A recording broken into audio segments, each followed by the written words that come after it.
Hi everyone, thanks for giving Foray a go.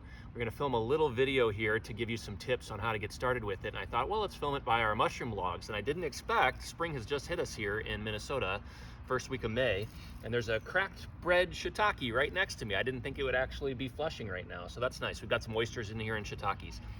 That's sort of beside the point. Basically, I'd like to give you a couple of tips on 3 and 4 player setup for Foray if you try to decide those player counts. Foray does more than that. It introduces the cards that do various things as well, and you can incorporate those into any of the player counts, including 2 player. If you decide to give 3 or 4 player a try, there is a helpful setup guide that I'm going to post into the comments below. That'll link you to Board Game Geek. You could also get it through our website. And basically, it's going to be a streamlined rundown of how to set up the deck step by step. It is in the rule book, but the rule book kind of assumes that you have some knowledge of how 2-player Foray works. So it says do what you did in 2-player and then do these things differently. Well, if you want to just cut straight to the chase and say, what's just the step-by-step that I need to get going with 3 or 4 player, this guide is going to be the way to do that.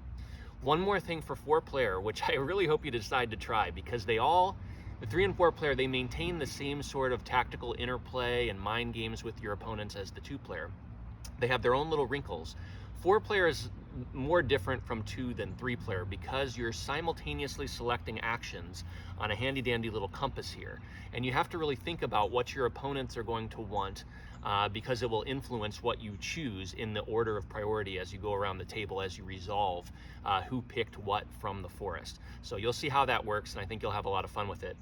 For setting up the compass, I thought it would be helpful just to have a little visual, because if you try to stick the mushroom in there, you can get it to fit, it will work, but it's not a perfect fit. So what you do is, it's kind of like putting on a pair of pants or a skirt or something. So you just kind of go over the foot like that, and then it just slides up on there like a little hula skirt, and then you're ready to set that into your compass, and then you can turn and do your little stealthy machinations for what mushrooms you are picking up from the forest floor. So that's it. Again, I'll link below in the comments to the 3 and the 4-player setup guides, so you can use those.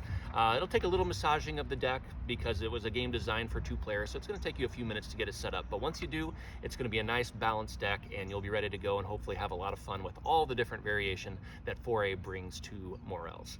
Thanks a lot.